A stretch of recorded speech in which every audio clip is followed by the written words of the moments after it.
Well, Miss Fluff is back. She disappeared for about half a week. I figured she was broody somewhere, and I was not seeing any kind of bundles of feathers to indicate that some wild animal had gotten a hold of her. So we just kind of waited around, kept an eye out, and then Fwelon, our dog, started sniffing around some brush that we had brought in to put where it kind of blocked the cold wind when we had our cold snap before Christmas, and it got down to, it was 24 degrees one morning according to my husband's look at the thermometer, and we had 16-mile-an-hour winds with some 20-mile-an-hour gusts according to what I was reading from local weather.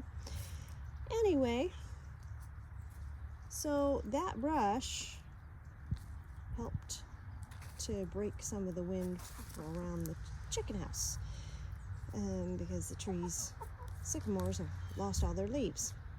So anyway, Fwelon's digging and sniffing and pawing, and I decided, okay, I'm going to start pulling some of the weeds and the brush and everything down and see what it is he's going for, because Fwelon doesn't go doing something like that unless he's actually found something that I need to know about.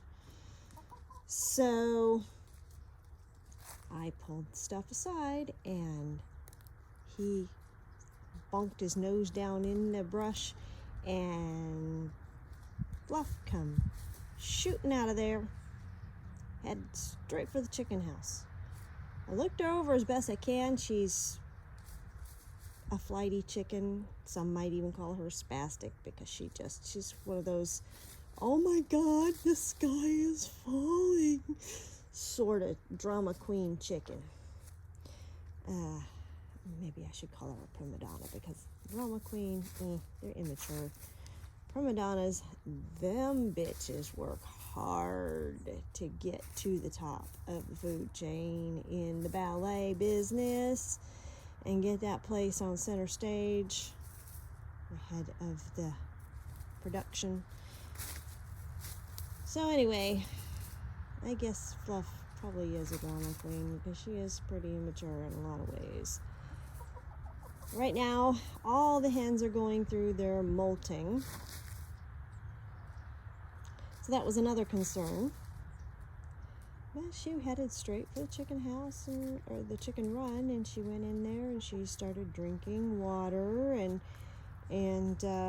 getting herself hydrated. So now she's over there, as you can see, messing around, getting bugs or whatever out of that.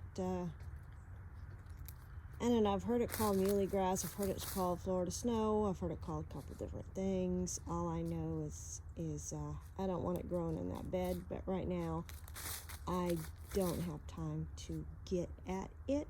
Maybe this weekend, after we finish up with the shade house, is what I'm calling it, or trellis house, whichever, because the plan is here, since we don't have a lot of good shade trees, we have, these crepe myrtles will probably branch out. I don't know what kind of condition they're in, because I don't know enough about the plants. I've never been a fan. So anyway, anybody who can leave a comment and tell me what I'm looking at with those crepe myrtles, please do. So we have these gate things set up here to be moved aside.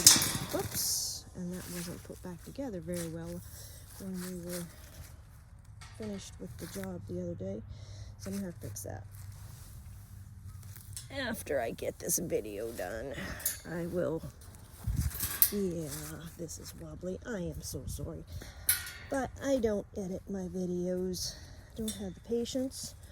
And I also just figure, hey, I don't need everything to look so pretty and pristine, because it's not. Life's not that way. Okay, so, we got sandhill cranes back there. Anyway, so back to the tour. We've braced it with rebar down in the ground. It's cattle panels up here. In the center, we put some pressure treated lumber, and after the harvest, this here will be moved back so that it's on the inside of the pressure treated lumber, and that won't be near anything that we're eating. I kind of cleared out anything that was growing real close that's edible. What's there right now are pollinator flowers. So we have these loops on the straps here. Let me get over here where I can put my hand down in one so you can kind of see. This is for being able to put like a hose up here, or a sprinkler head that'll mist over this. It's something I'm toying with right now. We just have the sprinkler heads kind of jerry-rigged onto T-posts. Hey, whatever floats your boat and works, you know? And we have things braced. We had to brace them a little more on this side because it's smaller. And the way the cattle panel came down, it just kind of slanted down, not as upright as the other side. But, you know, this is the first time we've ever made something like this. So, hey, you know, we're learning. And that's the whole idea of me doing this channel, is to show everybody, hey, you know, it's a learning process. So today we're going to do chicken wire around here. Our son Joseph and I are going to work on it. And the other thing we discovered, which is another reason for having to move the bed in, is this post was going to be down in this hole. Well, we discovered down in this hole is the water pipe from the well house that goes out there past the barn. There is a spigot out there.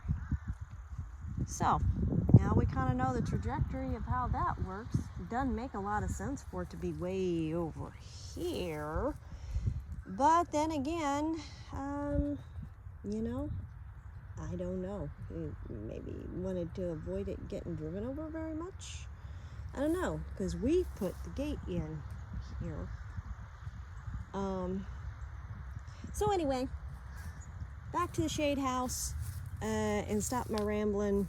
We're gonna put some posts in here for some more support, and we will put the gates, some gates back here, keep the chickens out, because that is one of the big reasons why we put this in here.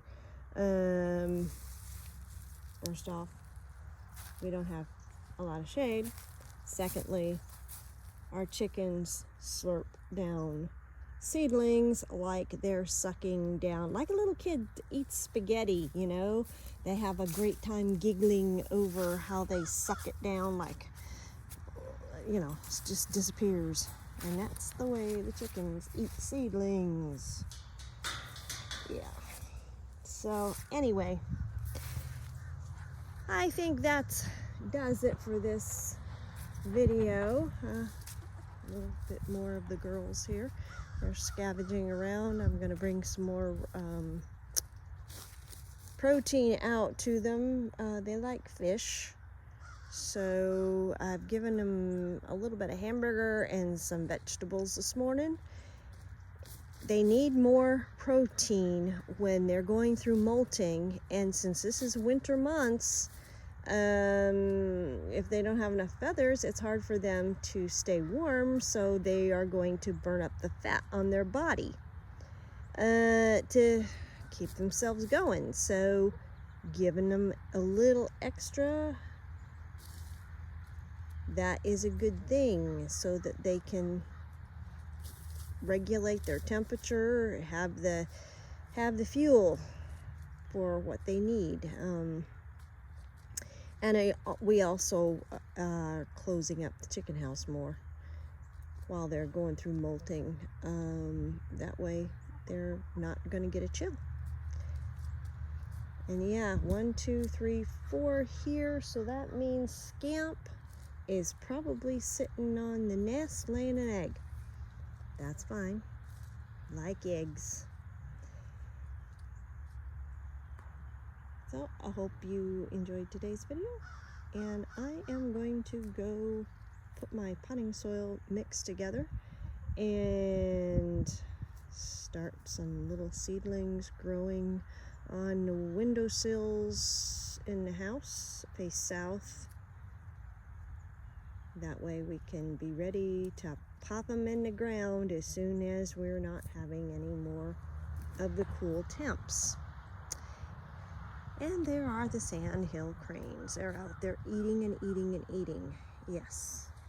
And the birds have been visiting all of our bird feeders around here like crazy.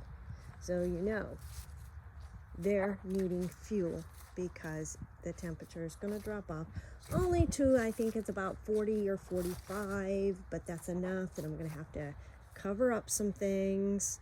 And moringa ice cream bean, definitely going to have to be covered up. So yeah, I'll have to take all these little papayas in. So I hope you guys have a good day wherever you are, and that the weather is not treating you too badly. All right, see you soon.